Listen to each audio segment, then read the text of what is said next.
Welcome to learn and earn. My name is Shahzad. आज हम बात करेंगे परसेप्शन पे। What is perception? परसेप्शन क्या है? So perception is the process of taking in your surrounding. Means कि हमारे वो पांच सेंसेस जिसके जरिए हम ऑब्जेक्ट को या चीजों को फील कर सकते हैं, अज्यूम कर सकते हैं, उसे कहते हैं परसेप्शन। परसेप्शन एक टाइप का आपका नजरिया, आपका देखने का नजरिया, आपका सुनने का नजरिया। ठीक है, सो देखते हैं कि what are the 5 types of perception या what are the 5 senses. So पहला आता है vision, sound, taste, smell and touch. ये 5 टाइप के परसेप्शंस होते हैं। ठीक है, जैसे कि अगर आपके सामने एक इमेज दिख रही होगी, राइट? सो ये ऑब्जेक्ट क्या है? आई एम श्योर काफी लोगों को ये नंबर 6 लग रहा होगा या काफी लोगों को नंबर 9 लग रहा होगा। जस्ट बिकॉज के आपने ऑब्जेक्ट को सिर्फ देखा है, अज्यूम किया है, बट आप परसेप्चुअल प्रोसेस में नहीं आए हो, इस वजह से आप सिर्फ अज्यूम कर सकते हो आप, राइट? अब परसेप्चुअल प्रोसेस होता कैसे है? गाइस, आप जो भी चीज या जो भी ऑब्जेक्ट आप देखते हो या सुनते हो या फील करते हो, वहां से लेके जब आप वर्डिंग या रिस्पॉन्स देते हो, उसके बीच का जो प्रोसेस होता है उसे कहते हैं परसेप्चुअल प्रोसेस। अब वो होता कैसे है? गाइस, ये इमेज आपको स्क्रीन पे दिख रही है। गाइस, ध्यान से देखेगा। अभी तक आपने जो इमेज को देखा वो आपने सेंटर पॉइंट से देखा, मींस आपने सिर्फ ऑब्जेक्ट को देखा था। बट अब आप आते हो परसेप्चुअल प्रोसेस में। अब वो होता कैसे है कि आपकी आंखों ने वो प्रोसेस को देखा, आप ऑब्जेक्ट को देखा, आई एम सॉरी, ऑब्जेक्ट को देखा, राइट? उसके बाद आपने एक पोजीशन सिलेक्ट की। गाइस, यहां पे देख रहे हो एक लड़की है और एक अंकल है, ठीक है? सो आपने पोजीशन सिलेक्ट की, लेफ्ट से देखना है या राइट से देखना है। आपने वो पोजीशन सिलेक्ट करने के बाद आपके माइंड ने उस ऑब्जेक्ट को ऑर्गेनाइज किया। ऑर्गेनाइज करने के बाद आपके माइंड ने आपको इंटरप्रेट किया कि ये ऑब्जेक्ट क्या है, राइट? और उसके बाद आप जो है वर्डिंग देते हो कि ये नंबर 9 है या नंबर 6 है। सो इस तरह से आपका जो परसेप्चुअल प्रोसेस है वो काम करता है। ठीक है, सो आगे हम देखेंगे कि what are the perceptual errors. Perceptual errors कहां कहां पे हो सकते हैं? So there are many types of perceptual errors, but 4 major errors जो आप लोगों के लिए मैं लेके आया हूं, मेरे हिसाब से वो काफी मेजर एरर्स है। एक है selective perception, stereotypes, hello effect and impression. ये 4 टाइप्स के परसेप्शन एरर्स है जहां पे हमें अपना काम करना चाहिए। ओके, आइए अब हम देखते हैं कि what are the 5 types of perceptual errors. पहला हम देखेंगे selective perception. Selective perception means people generally interpret according to their basis of interest, idea and backgrounds. It is the tendency not to notice and forget the stimuli that cause emotional discomfort.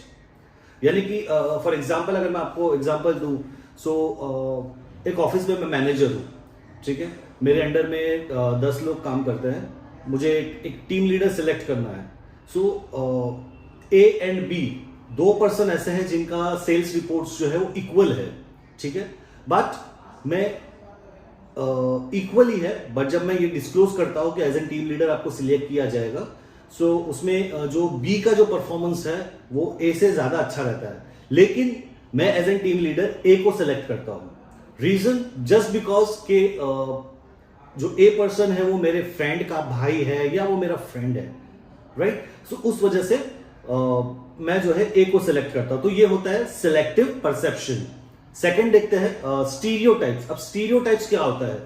Stereotype आप इसको पुरानी धारणाएं वाले जो होते हैं आप ये बोल सकते हो, या फिर एक पास्ट इंसिडेंट्स जो होता है, किसी के साथ अभी कहीं कुछ बुरा हुआ हो, सो उनको ऐसा लगता है कि नहीं आगे भी मेरे साथ ऐसा ही होगा। फॉर एग्जाम्पल कि मान लो कि आप कोई रेस्टोरेंट में जाते हो, ठीक है? वहां पे आप फूड ऑर्डर करते हो, वहां का टेस्ट आपको पसंद नहीं आता है, ठीक है? सो आप एक माइंडसेट, आपका एक माइंडसेट बन जाता है कि यार ये रेस्टोरेंट का खाना ही, ये रेस्टोरेंट का फूड अच्छा नहीं होगा। हालांकि आपने एक पर्टिकुलर फूड ऑर्डर किया होता, बट आप पूरे रेस्टोरेंट को आप बोलते हो कि पूरा रेस्टोरेंट, मतलब ये रेस्टोरेंट का फूड ही टेस्टलेस हो, राइट? या फिर सेकेंड एग्जाम्पल में अगर आपको दूं, so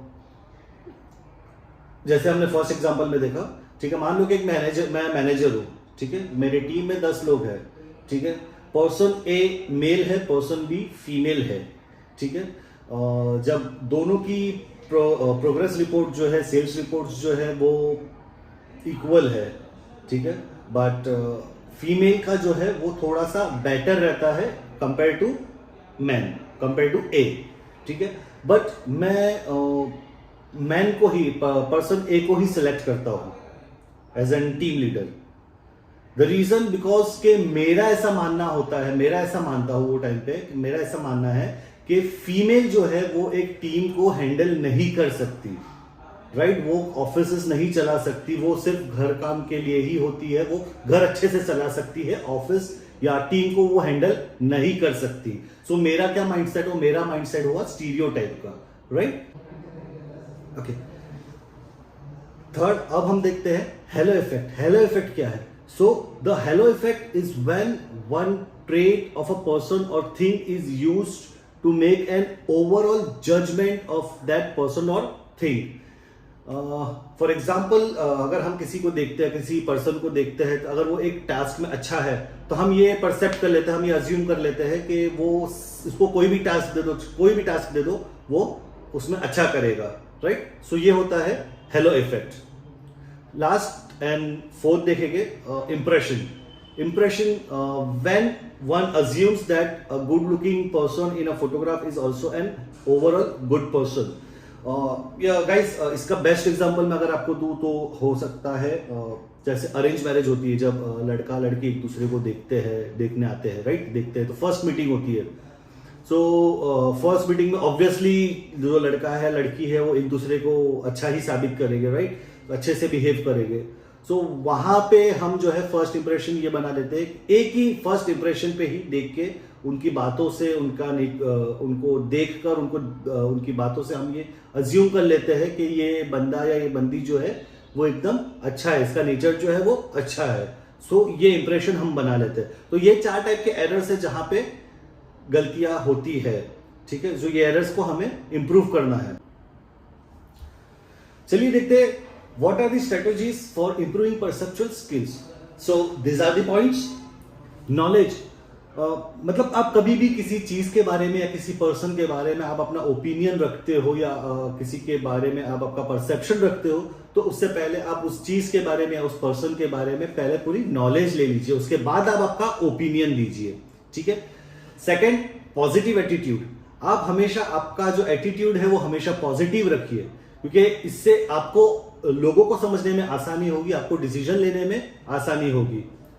third, first impression is the last impression. Guys, ये जो सेंटेंस है, first impression is the last impression, ये सेंटेंस जो है ना, पहले तो आपकी डिक्शनरी से निकाल दीजिए, because first impression is never been a last impression, जैसे कि हमने इंप्रेशन वाले एरर में देखा था, राइट। Fourth, communication.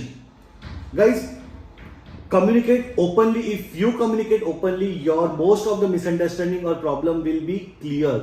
हमेशा गाइज अक्सर ऐसा होता है कि हमारे फ्रेंड्स के साथ या रिलेटिव के साथ, किसी के साथ हमारी जो है अनबन हो जाती है, ठीक है, और हम कम्युनिकेट नहीं करते, हम ये नहीं देखते कि एग्जैक्टली ये प्रॉब्लम हुई क्यों, ये जो मिसअंडरस्टैंडिंग है वो हुई क्यों। गाइज, अगर हम कम्युनिकेट करेंगे, जितना हम कम्युनिकेट करेंगे उतना आपका जो रिलेशनशिप है वो और स्ट्रांग होगा और मिसअंडरस्टैंडिंग या जो भी प्रॉब्लम्स है वो सॉल्व होगी, ठीक है। Last, workforce diversity.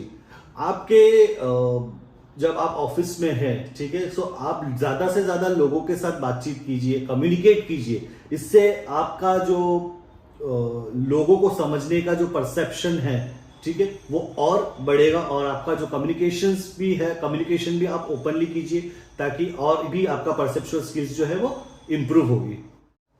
So guys, this was all about perception. We'll meet again with next video. If you like this video, please like, share and subscribe the channel. Thank you very much.